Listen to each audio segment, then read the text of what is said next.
Good morning, Kansas and everywhere else in the whole world. Kansas and everywhere else in the whole world.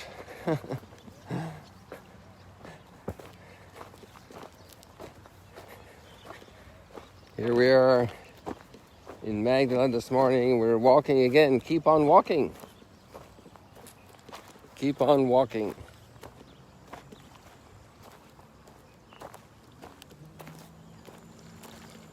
Keep on walking. Life has to keep on walking. Not looking back. If we do look back, it's not in nostalgia and wanting to go backwards. It's in gratitude for the distance we have come. There are moments in childhood when the child doesn't want to leave that spot that's very comfortable, that little playpen, that comfy home, closeness of mom and dad, and head out to school. Doesn't want to leave that teacher, that class, all those playmates. Keep on walking. Keep on walking. And obviously, there are little tears that happen. To tear, to break, because there are attachments. We get attached to spots. And we don't want to move. We don't want to keep on walking. Or maybe we even want to go back. And it's not.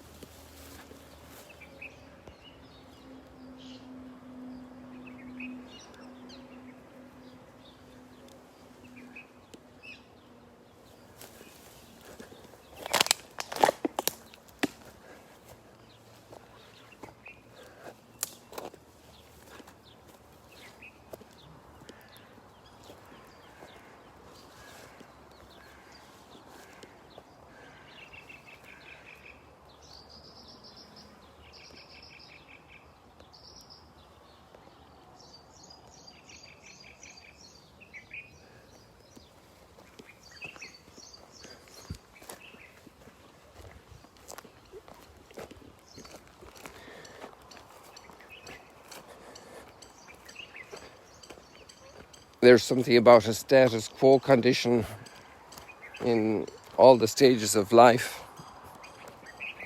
even in stages of poverty and disability. You know, there's a time when you have the cast on for a few months and people are helping you, but there's a time to get that cast off and keep on walking. Obviously, there are moments when we rest, we stop, we evaluate, but we're not planning to go back. It's something that affects all of us in our personal growth, in our family growth, in all of our institutional growth, everywhere. This campsite's pretty full this morning again, Friday morning. Sabah al-khair. Keep welcome. This is live stream. You want to say hello? Good morning. He offered a joint. Well, we want to keep on walking.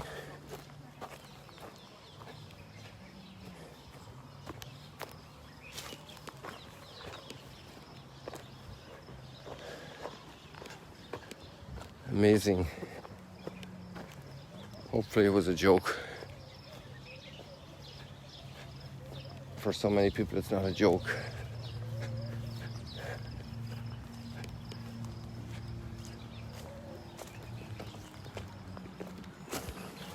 In a certain sense, it's a way to check out of life,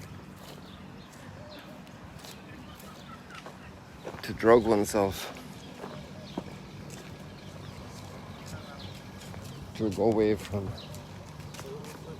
responsibility, and it's a huge issue.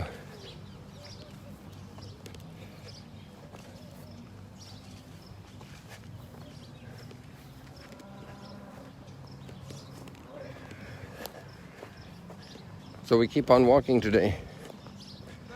Also, in time, country's political organization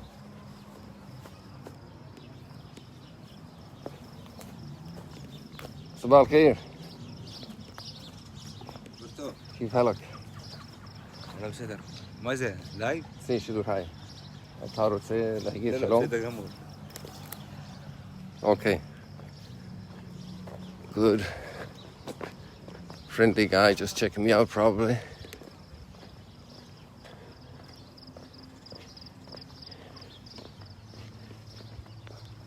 So we have a lot of walking in the readings today. Walking on, following a call.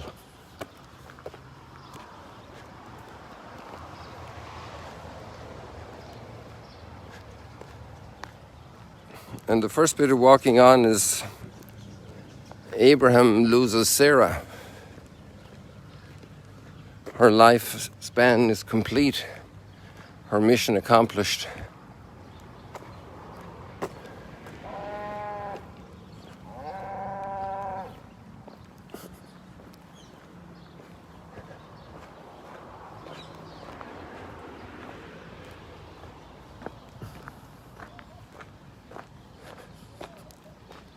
I wonder what Sarah felt, or if she knew, if she learned about the sacrifice of Isaac, if Abraham kept it from her, didn't burden her, if she was part and parcel of the commitment, if they had conversation, how did they deal with that? Sometimes there are big steps in life that are difficult to face. Sometimes they're faced better together. Oftentimes loved ones don't want their beloved to share the pain. They want to protect them. It's a tough call.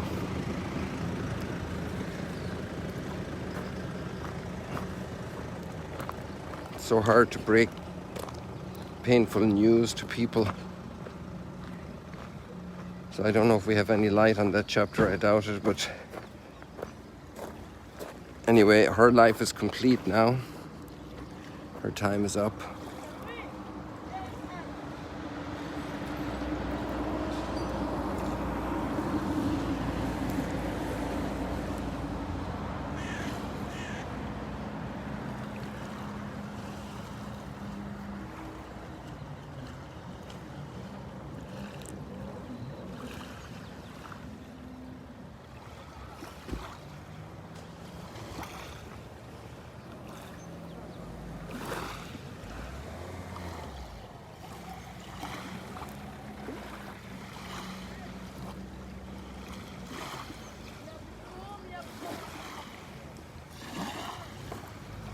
These guys look like they're having a pause.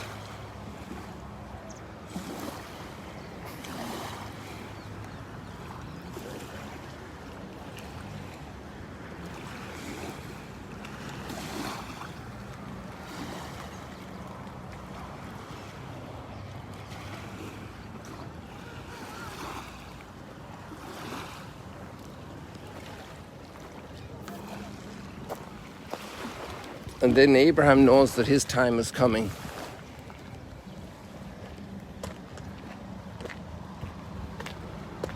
He takes responsible care of Sarah's burial. I remember with my dad, as my mom passed away, my dad outlived my mom 5 years. And I remember quite a few details of that day of burial.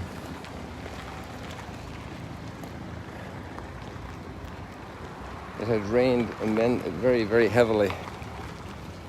Not atypical for Ireland. for the west coast of Ireland. And something I really wasn't conscious of, because other things obviously fill the mind in those moments, but some of the people there commented how as soon as we had finished the Requiem Mass in our local parish church, as soon as we came out, the sun was shining as my mother's coffin was taken to the hearse. And then going to the graveyard a number of miles away, and the road was passable. That morning it was completely flooded and they had to do a roundabout way to prepare the grave, and the flooding had subsided. Many things that were on my dad's mind that day, standing with him at the graveside, saying those final prayers for my mother. For Abraham, that must have been a very special time in memory, being called together to walk to another country, to be promised descendants, not having children. Sarah's suggestion to take Hagar, to try having a child with her. So many moments in their lives together, and Abraham keeps on walking, and his eye is set towards the future, and he calls his right hand person and says, I want you to swear, I want you to promise you'd never take Isaac back to where I came from. You go back yourself and find a wife for him, but you don't go back. We have to keep on walking. God has given us a mission, a task, an assignment, a blessing, and that blessing is to keep on walking. And that walking wasn't just across Canaan and eventually to Egypt and back. That was also a blessing to walk spiritually, to grow through all the circumstances, to grow into freedom and fall back into exile, but to keep growing while in exile.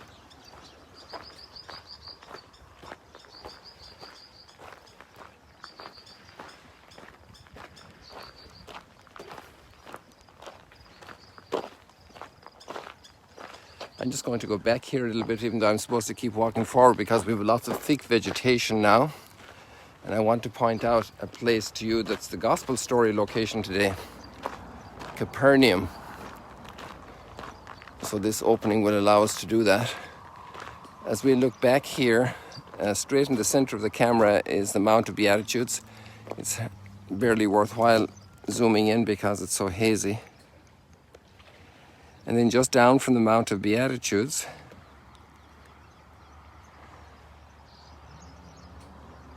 which should be exactly, it's right there in the very center right now. Between those little twigs to the right and to the left, that's the Mount of Beatitudes. And if you keep walking a little to the right, and let's say they're between those two twigs, at the water level is Capernaum. But we can't do much better than that on visibility right now. And so there we have Matthew, and he's sitting at the tax collector's position.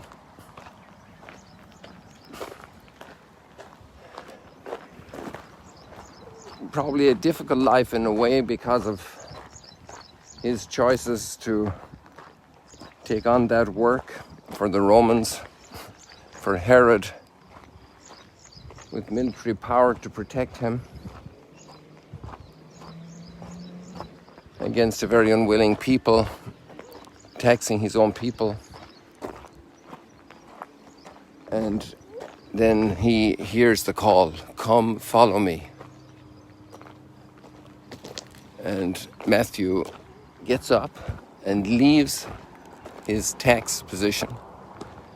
I don't know if any of you have watched the series Chosen But there's a very interesting depiction of Matthew, a character sketch of Matthew. I really recommend The Chosen. It's a wonderful interpretation of the human context. And it's a long series. But Matthew, it's very delightful actually.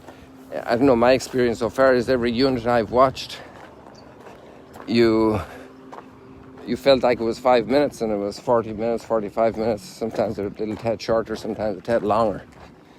And you say, where did the time go? I want to see another one. And it's interesting how Matthew is dressed. His behavior is a little odd.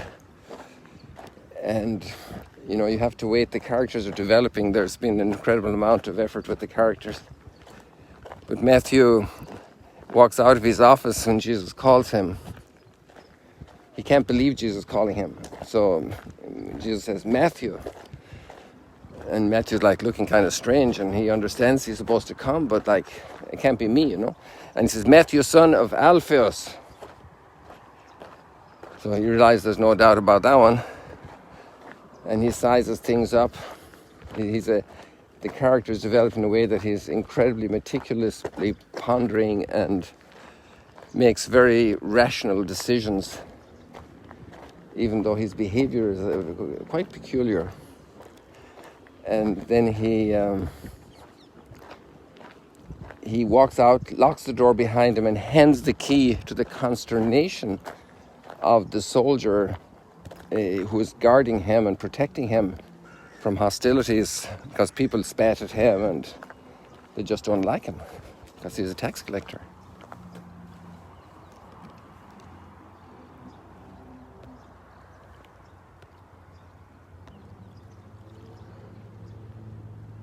That was a purple heron there. Beautiful birds, beautiful elegance to them.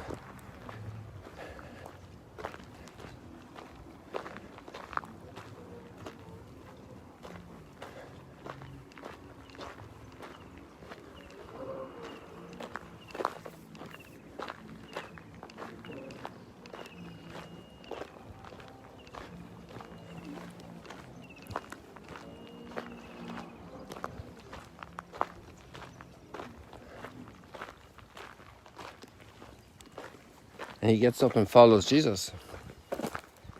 It's amazing. Peter can't believe it. He said, I mean, Jesus, like he's a tax collector. You're out of your mind. You know, sometimes I love the way the apostles are so natural with Jesus. You know, what do you mean somebody touched you, Jesus? Everybody's pushing. It can't be possible you want to think there's somebody touched you. Power went out from me. Somebody touched me. So Matthew is leaving. He's leaving his land. He's leaving his business, his income, his habits of life, his choices in the past, his poor choices, his wrong choices. But he's on a path. And that's since we're all leaving. And it's good to be following a call, not just wandering aimlessly. And we're being called. We're called into life. Called by name.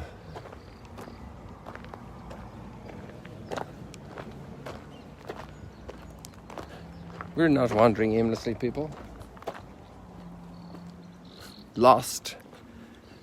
And even if we have moments where we're unclear about certain concrete things, our whole purpose of being lost for a moment also has a great blessing in it, because it's to search more intensely, more thoroughly. Lord, what do you want me to do? Where do you want me to go? How do you want me to follow? Here I am. How can that be? I do not know man. Don't worry, the Holy Spirit will overshadow you and accompany you. Leave your land and go forward. So people, we're not going to go as far as Tiberias this morning. We've never done that. So that'll be a long walk for a short sunrise stroll and chat. So we're happy to be here, and we'll say good morning to you And we'll keep walking tomorrow, God willing. So keep walking, people. God bless you. Keep on walking, keep on trucking. See you later, alligators.